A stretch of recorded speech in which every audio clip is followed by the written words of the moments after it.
saat ini di channel pengembangan kepribadian dan mentoring self improvement.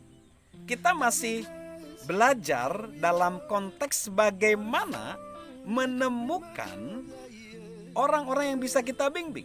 Kita masuk di poin ketujuh. Poin ketujuh adalah memberikan pemikiran yang memotivasi. Ketika kita merekrut orang yang mau kita bimbing, orang itu harus memberikan ide-ide kreatif kepada kita.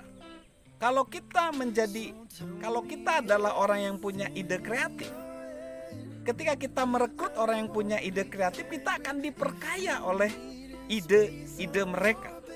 Perhatikanlah pernyataan dari Art Conwell, penulis dari Freeing the Corporate Mind, How to Spur Innovation in Business.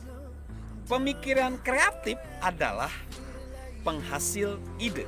Semakin baik kita memahami cara memperoleh ide cemerlang, semakin baik pula jadinya kita. Dia berpendapat seperti ini. Satu-satunya ide yang buruk adalah ide yang mati tanpa membangkitkan ide lainnya. Jika Anda ingin ide yang baik, Anda membutuhkan banyak ide.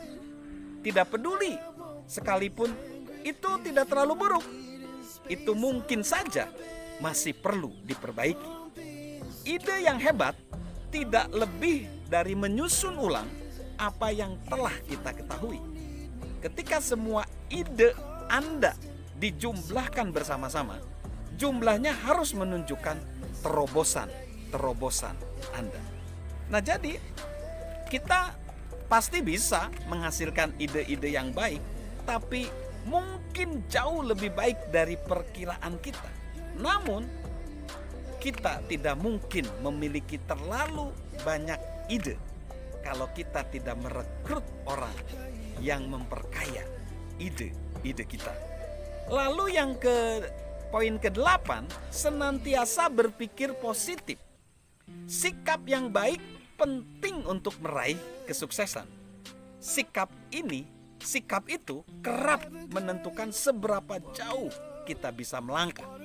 Namun jangan meremehkan nilai penting dari sikap positif di sekitar kita. Jadi kita harus merekrut orang-orang yang mempunyai sikap positif. Karena sikap positif orang yang kita rekrut akan menambahkan sikap positif dari kita. Lalu yang ke-9, hidupilah komitmen mereka. Komitmen adalah kata kunci atau nama lain dari kesuksesan. Pembaca berita Walter Cronkite menyatakan, saya tidak bisa membayangkan orang yang sukses yang tidak mengerahkan segala kemampuannya melakukan hal yang bisa ia lakukan. Komitmen itu sangat diperlukan di dalam keberhasilan kehidupan. Itu juga dideskripsikan oleh Joe Griffith, seorang pembicara motivasional. Dia bilang gini, Anda tidak bisa menghalangi orang yang berkomitmen untuk meraih kesuksesan.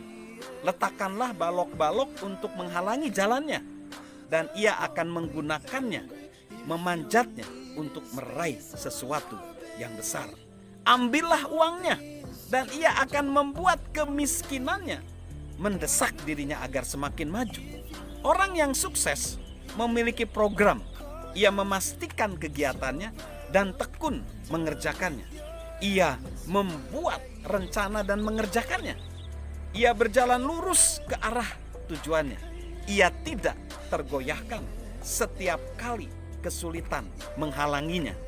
Jika ia ditolak, ia malah mengubahnya menjadi sebuah prestasi. Itulah komitmen.